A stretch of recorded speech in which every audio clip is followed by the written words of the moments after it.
حسن اتفاق کچھ یوں ہوا کہ یوسف علیہ السلام کے ساتھ دو نوجوان بھی قید خانہ میں داخل ہوئے۔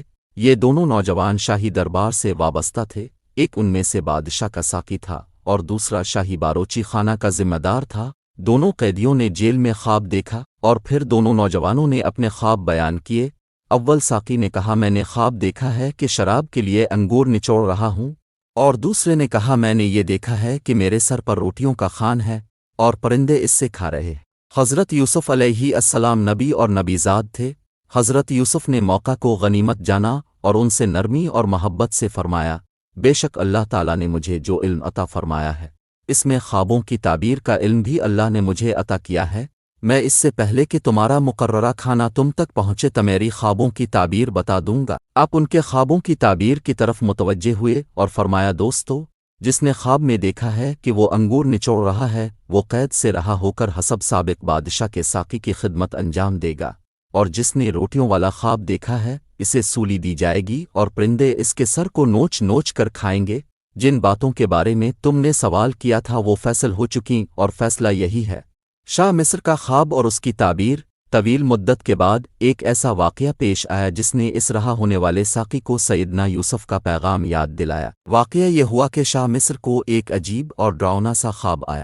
خواب میں اس نے دیکھا کہ 7 دبلی گائیں ہیں جو اپنے سے بہت بھاری 7 موٹی تازی گایوں کا گوشت کھا رہی ہیں، اور گوشت کھا کر انہیں ختم ہی کر دیا ہے، اور یہ سارا گوشت چٹ کر جانے کے بعد بھی وہ دبلی کی دبلی ہی ہے جیسے پہلے تھیں۔ اور دوسرا منظر یہ دیکھا ہے کہ 7 سوکھی بالیاں ہیں جو 7 ہری بھری اور سرسبز بالیوں کے اوپر لپٹ گئی ہیں اور انہیں بھی سوکھا بنا دیا ہے۔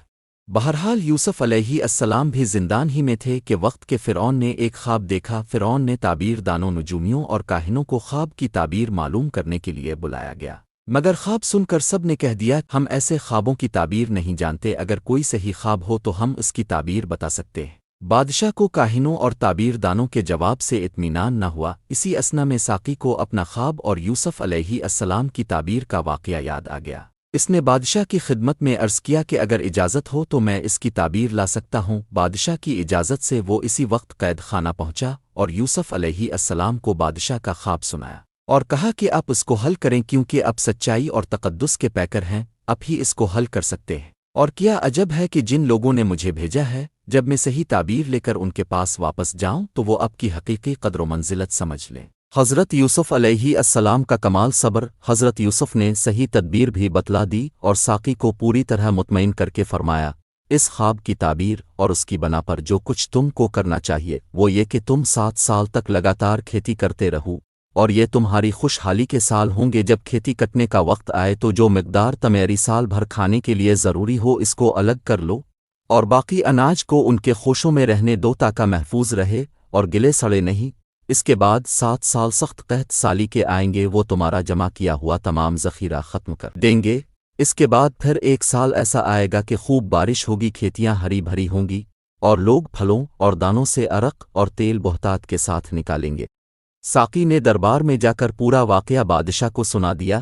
خواب کی تعبیر سن کر بادشاہ یوسف علیہ السلام کے علم و دانش اور جلالت قدر کا قائل ہو گیا اور نادیدہ مشتاق بن کر کہنے لگا، ایسے شخص کو میرے پاس لاؤ